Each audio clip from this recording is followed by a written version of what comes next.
लक्ष्मी जी का पूजा, महाराज और शिवरात्रि तो हम सब जानते हैं, जो हम सब जानते हैं, गोदावरी में आते हैं, हम सब पूजन भगवान, हम सब पूजा करेंगे, इस दिन जो रात्रि में पूजन करता है उसे भगवान सतगुरु वाले भाव से मुक्त हो जाता है। तो उपसमीप जैसे हम लोग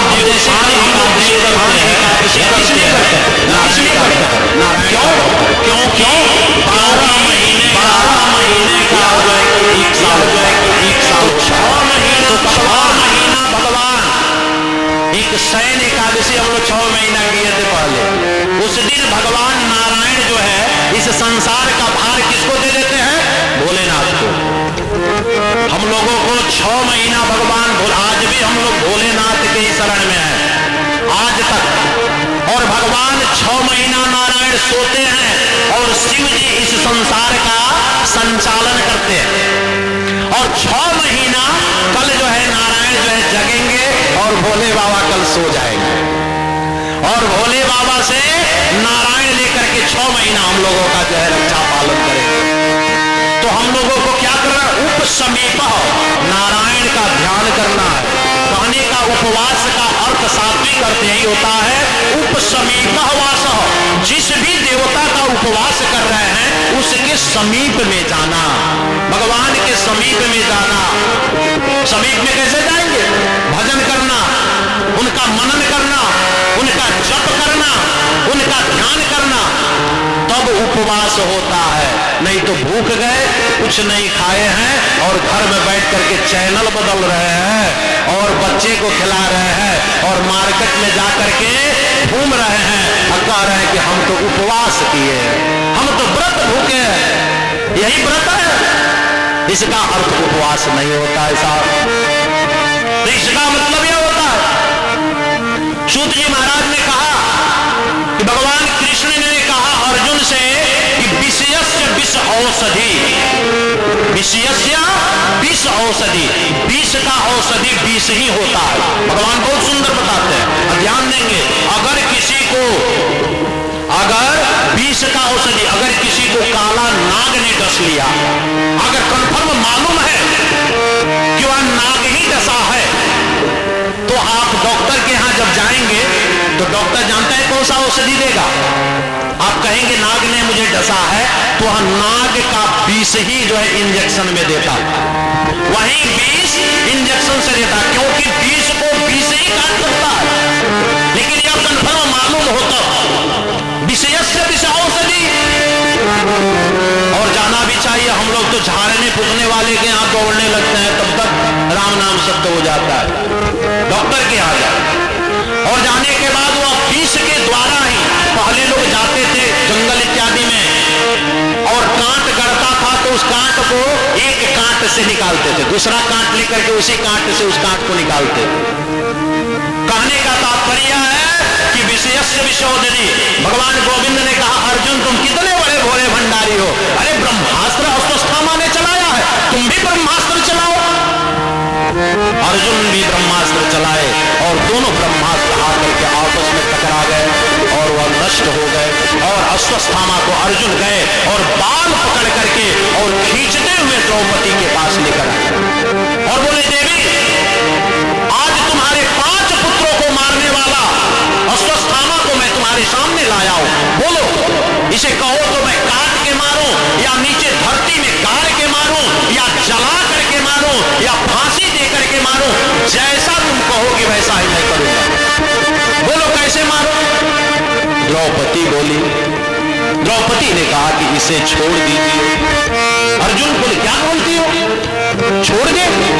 द्रौपदी कही कि हाँ छोड़ दीजिए, क्योंकि ये भी किसी के माता के ही पुत्र हैं और यह ब्राह्मण पुत्र है और ब्राह्मण पुत्र को तो कभी मारना नहीं चाहिए, चाहे कितना भी आतताई हो जाए ब्राह्मण पुत्र नहीं मारना चाहिए, ब्रह्म दोष लगता है। और उसमें भी आपके गुरु पुत्र हैं जिनसे आपने दीक्षा ली है, वो या गुरु पुत्र इन्हें छोड़ दीजिए। अर्जुन कहे कि छोड़ दे, कैसी बात करती हो? द्रौपदी ने कहा हाँ छोड़ दीजिए, अगर मारना ही है तो मार दीजिए, लेकिन एक शर्त पे, अगर हमारे हमारे पांचों पुत्र जीवित हो जाएं तो इन्हें मार दीजिए। इनको मारने से अगर हमारे पांचों पुत्र जीवित हो जाते हैं तो मार दीजिए। अर्जुन भीम के तरफ देखे, कहे कि द्रौपदी कह रही है छोड़ दीजिए, क्या करे भैया। भीम ने कहा कि तुम छोड़ दोगे तो मैं मार दूंगा, मारना तो चाहिए। नकुल सहदेव के तरफ देखे, नकुल सहदेव ने कहा भैया मझिला भैया ठीक कह रहे हैं, इसे तो मारना ही चाहिए। युधिष्ठिर से पूछे, युधिष्ठिर ने कहा भैया देखो जो धर्म ग्रंथों में लिखा हो वैसा ही करना, क्योंकि गुरु पुत्र है और ब्राह्मण का पुत्र है, इसलिए जो धर्म ग्रंथों में लिखा हो वैसा कर दो। अब अर्जुन कहे कि अब मैं क्या करूं, द्रौपदी कहती है छोड़ दो, भीम कहता है मार दो, और युधिष्ठिर कहते हैं कि जो धर्म ग्रंथों में लिखा हो ऐसा करो। गोविंद के तरफ देखे, गोविंद को प्रणाम कर करके अर्जुन ने कहा कि भैया आप ही बताइए कृष्ण, गोविंद आप बताओ कि मैं क्या करूं। गोविंद ने कहा कि मुझे तो इसमें बोलने ही नहीं है, आप सबका परिवार गया है, आप सब जानो, मैं क्या बोलूं। हाँ लेकिन मैं इतना कह रहा हूं कि ब्राह्मण के पुत्र को कभी मारना नहीं चाहिए, और अगर कोई बाल हत्यारा है तो उसको कभी छोड़ना नहीं चाहिए।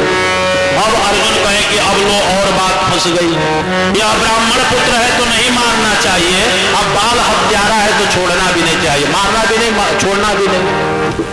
भीम ने कहा कि ऐसा है गोविंद, अगर आपके जैसे दो चार जज हमारे भारत में हो जाए, जजमेंट करने वाले, तब तो बड़ा मजा आ जाएगा। सारा केस ऐसे ही लटके रहेंगे, वकील दौड़ता रहेगा, कभी जो है किसका निर्णय नहीं होगा। अरे आप बताओ। गोविंद ने कहा कि भैया मुझे ज्यादा बताने की जरूरत नहीं, अर्जुन को मैंने गीता का उपदेश दिया, और शिष्य को तो कभी कभी भाड़ देनी चाहिए ना।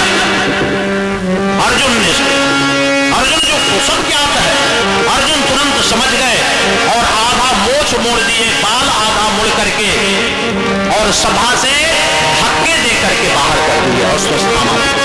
अश्वस्थामा को धक्का दे करके बाहर कर दिए। अब जो सभा से अगर जो है धक्का देकर मार दिया जाता है, वो तो ऐसे ही अगर इज्जतदार आदमी होगा तो ऐसे ही मर जाएगा। अश्वस्थामा को शुक्रगुजार होना चाहिए कि पांडव हमें छोड़ दिए, लेकिन अश्वस्थामा गया और कहा कि अर्जुन मुझे सभा से फेंक दिया धक्का मार के, और अर्जुन ने क्या किया, उसका मस्तिष्क में जो मणि था अर्जुन निकाल ली, मूर्धन्य मणि। अब अश्वस्थामा सोचने लगा कि अर्जुन मुझे सभा से बेइज्जत किया है, मैं उसके खून में एक दीपक तक जलने वाला नहीं रहने दूंगा, मैं सबको मार दूंगा। फिर हंसने लगा अश्वस्थामा, अरे मैं क्या सोच रहा हूं, अब उसके खून में है कौन, 5 भाई थे वो भी मारे गए, 5 लड़के थे, अब तो कोई है नहीं उसके खून में। फिर कहा नहीं एक है, जो इसका पुत्र चक्रव्यूह रचना जब हुआ था, अभिमन्यु की पत्नी उत्तरा, जब अभिमन्यु जब मारा गया था महाभारत में, तो उत्तरा गर्भवती थी, एक है और वो जन्म लेने वाला हो, उसे मार दूंगा तो फिर पांडवों के खानदान में कोई बचेगा नहीं। अश्वस्थामा फिर से ब्रह्मास्त्र चला दिया, और ब्रह्मास्त्र चला करके उत्तरा के गर्भ में मारने के लिए ब्रह्मास्त्र चला दिया। जो बच्चा पल रहा था पांडव का, एक ही चिराग, लेकिन जाको राखे साइया, जाको राखे साइया, ताको कौन मिटा,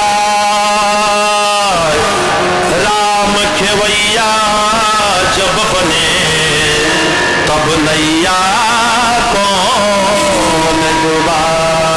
जिसका पालन करने वाला गोविंद जिसके आओ। उत्तरा जो है चिल्लाने लगी, हे गोविंद, हे परमात्मा, आप मेरा रक्षा करो, या ब्रह्मास्त्र मेरे पुत्र को मार डालेगा। मैं इसलिए गोविंद आपकी प्रार्थना नहीं कर रही हूं कि मुझे मार डालेगा, मैं तो मरने के लिए तैयार हूं, मैं मर जाऊं, लेकिन पांडवों के चिराग में मात्र यही तो एक पुत्र है जो बचा है। इसके बाद पांडवों के यहां कोई नहीं रहेगा, कोई जल देने वाला भी नहीं रहेगा। हे प्रभु मुझे रक्षा करो इस पुत्र का। और भगवान गोविंद आते हैं और आकर के और गदा जो है इतनी तीव्र गति से घुमाते हैं कि उस गर्भ में रक्षा करते हैं और ब्रह्मास्त्र को नष्ट करते हैं। और उत्तरा से बार बार सूक्ष्म रूप लेकर के भगवान पूछते हैं, एक रूप में बाहर खड़े हैं और एक रूप में गर्भ में प्रवेश कर गए हैं भगवान। और उत्तरा से पूछते हैं, अब कैसा लग रहा है आपको? उत्तरा कहती है, अब तो अच्छा लग रहा है। और ब्रह्मास्त्र जब नष्ट हो जाता है तो गोविंद को प्रणाम करती है उत्तरा और चले जाते हैं गोविंद। और उसके बाद उत्तरा के गर्भ से भगवान के परम लाडला राज ऋषि परीक्षित का जन्म होता है। बोलने परीक्षित भगवान की। और राज ऋषि परीक्षित का जन्म हुआ। अब ये परीक्षित का जब जन्म हुआ तो सबको ये केवल देखते हैं। जन्म लेने के बाद परीक्षित जो पलटी मार के बैठ गए और जो भी आ रहा है देखने के लिए उसको केवल एक टक से देखते हैं और कहते हैं ये नहीं है। वो किसको खोज रहे हैं कि जो गर्भ में मुझे बचाया था वो कहां है।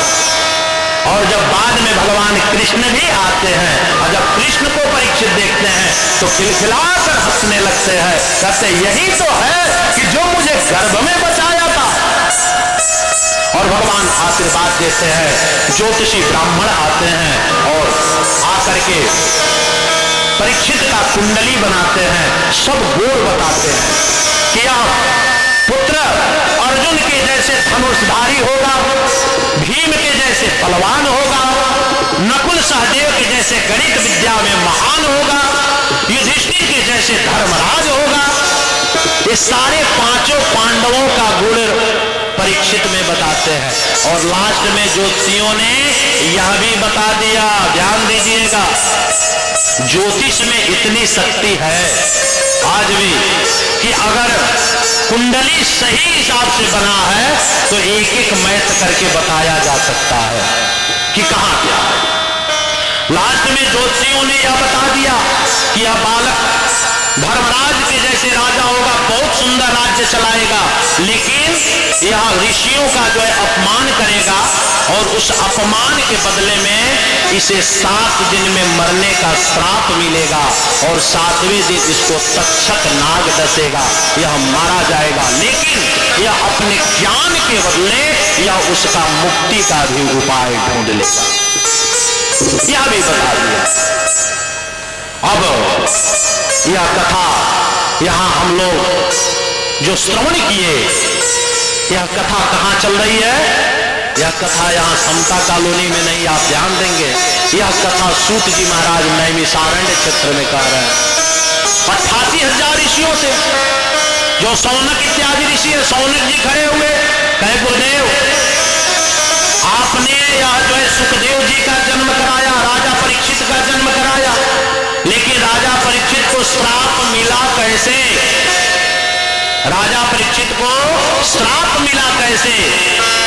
सूत जी ने कहा कि यह कथा मैं कल आप सबको सुनाऊंगा, क्योंकि आज जो है हमने आप सबने पूछा कि राजा परीक्षित का जन्म कैसे हुआ सुखदेव जी का, इसलिए हम सब श्रवण करा दिए। अब जो कथा है, कल कथा हम लोग श्रवण करेंगे, राजा परीक्षित वन गमन के लिए चलेंगे, जहां श्रृंगी ऋषि जो सौमक ऋषि के पुत्र हैं, समिक ऋषि के पुत्र हैं, वह श्राप देंगे, श्रृंगी ऋषि के द्वारा श्राप मिलेगा और कलयुग से भेंट होगा। कल कलयुग का बहुत सुंदर कथा, ध्रुव की कथा कल हम लोग श्रवण करेंगे। ध्रुव जी 5 वर्ष में भगवान का दर्शन किए, कैसे भगवान को प्राप्त किए, कि बच्चा जब ध्रुव की कथा, कितना दिव्य नारद से जो संवाद होता है, कल कथा हम लोग ध्रुव और जड़ भरत की कथा कल श्रवण करेंगे। कल की बात है, बहुत दिव्य कथा रहेगी। हम सब कलयुग इससे बचना है। कलयुग का अर्थ क्या है, कलयुग आया कैसे और ध्रुव कैसे, जड़ भरत कथा जो कि